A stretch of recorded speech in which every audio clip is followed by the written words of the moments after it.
So guys, if you live in rural Japan, everything's organized into clubs and groups and things like this. And this year, I'm the leader of our area for the hospitality. So I have to organize all the stool checks and hospitality stuff and distributing information.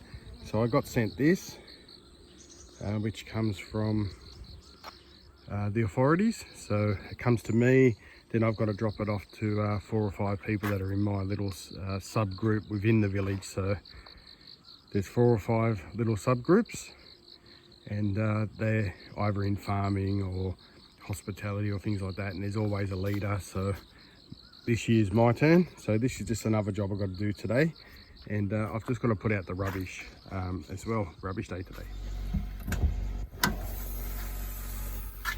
Okay, so we go. So today we've got plastics and general rubbish, so I've got a little bit of both. So I'm lucky I'm 5 minutes late, but the truck hasn't been here yet, which is good. So this is the pickup. So general rubbish is always twice a week, and rotating for cardboard, plastic cans, whatever.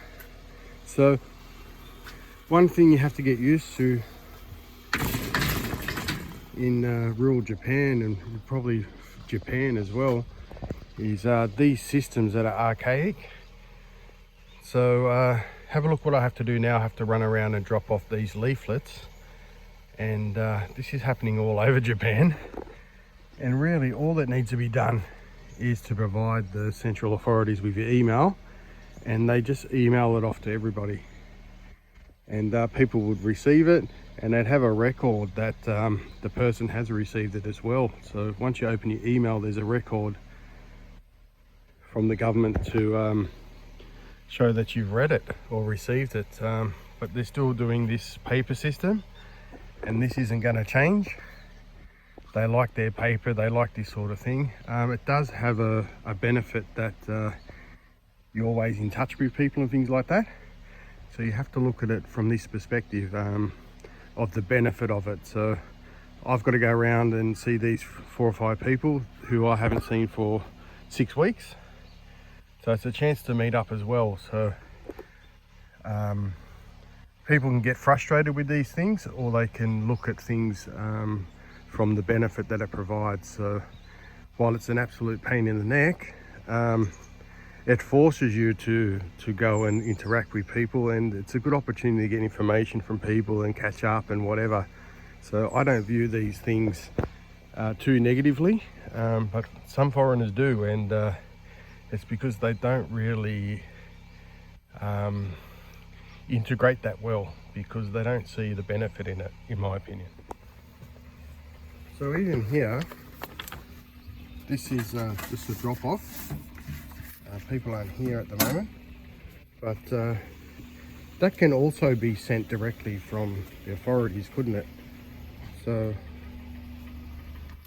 the point of the matter is, it's to get people integrated.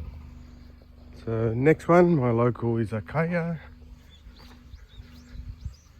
and where they got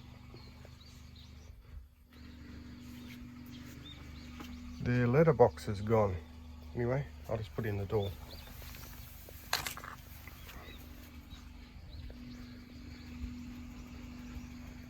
Okay, so it's a cool little izakaya. This is my mate who I grow wheat with. Little dishes and beers. It's right in the little sort of village section here. So as I was saying before, it's unfortunate, but even when you tell some foreigners here, and I don't like foreigner bashing, but it's a thing, and they don't really understand why things are, and it's to their detriment most of the time. So if they get all bitter and twisted about things, little things like this that seemingly don't make sense, just makes their time in Japan not so good. And if they open their mind up a little bit and thought about things, instead of always thinking about the easiest way to do things, and how it's done in their country, they would form better relationships here. And even when you tell some people this, like as I'm saying here, the reason why they do this, they'll still rubbish it, like there's no value in it. And it's unfortunate, but I'd say 85% of foreigners are like this, and if you live here, you'll see this as well. But each to their own. So last stop, my good friend who owns this cat cafe. But anyway, getting back to that izakaya. That guy dives for his own seaweed, so he goes and gets a scuba gear on, goes to the coast of Japan and gets his own seaweed. So that level of commitment just makes these celebrity chefs show exactly what they are, just a bunch of actors.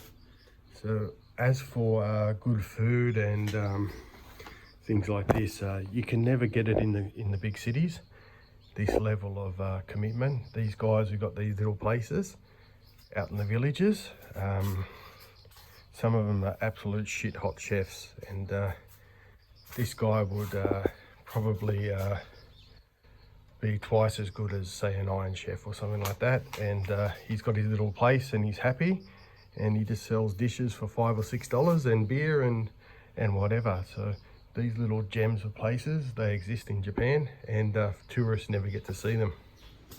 So I've just got to get some gasoline. I've got 3 days of weed whacking. I've got my place to do. I've got that potato field that is in some places above my waist. So I just haven't been able to get anything done for a few reasons, and the main one is the weather. It's just been too hot. As soon as you go out after an hour, you have to go inside and have a cold shower or you faint. So the weather this week, maximum 25, so I think I can get everything done. So that's the early morning. Nobody was in, but that doesn't matter. Point of the video is just to show sort of how it runs here and the reasons why. And it is a bit of a pain in the neck, but it's just part of being in the community, and it has a lot of benefits. And if people always think about the negative, they're just not going to like their time out here, because it is antiquated. They don't like to change things, but there is always something good in the old, and always something good in the new, of course.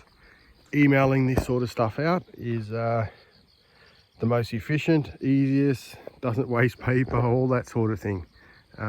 Understand that, and the Japanese do too. And if foreigners were to point this out to people, they sort of nod their heads and agree, but they disagree because they like it. But they're not going to tell the foreigners that. They'll say, oh yeah, it's really tai-han and really a pain in the neck or whatever. But when it comes down to it, they like it, and that's why it doesn't change. So anyway, I've got a lot of things to do today, and I might do a video of me cutting the grass or something for the main channel. I'll see what happens. Anyway, I'm going to go in for breakfast. So in the next 3 days, I've got to clean up my back garden area. It's getting a little bit out of control. Just tidy up with the weed whacker. So as you see, it's a bit of a mess, but it's not as bad as the potato field. The potato field is waist height, but these things you need to consider when you're buying property in Japan is land is an asset generally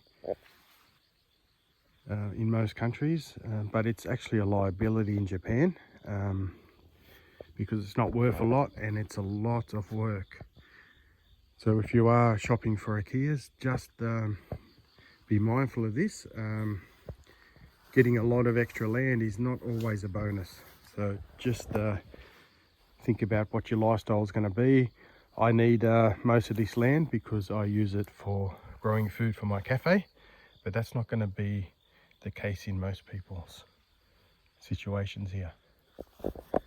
So we've got a new addition here. My friend gave me this table and I've put a couple of zabutons on. So that's another place where the cats can hang out. So another thing about rural Japan is everybody's a bit messy, and I'm no different, but there's nothing wrong with just having some things laying around your place outside. It's a farming community and whatever, so that's one benefit too. If you're in suburban areas or cities, you really need to be tidy all the time, but out here it's a lot more relaxed, and at least it suits me. Always busy. So anyway, I better get my weed whacker and get to work, and I'll do a video probably in 2 days and just show you what the place looks like after I've tidied it up a bit. So anyway guys, as always, hope you like the video.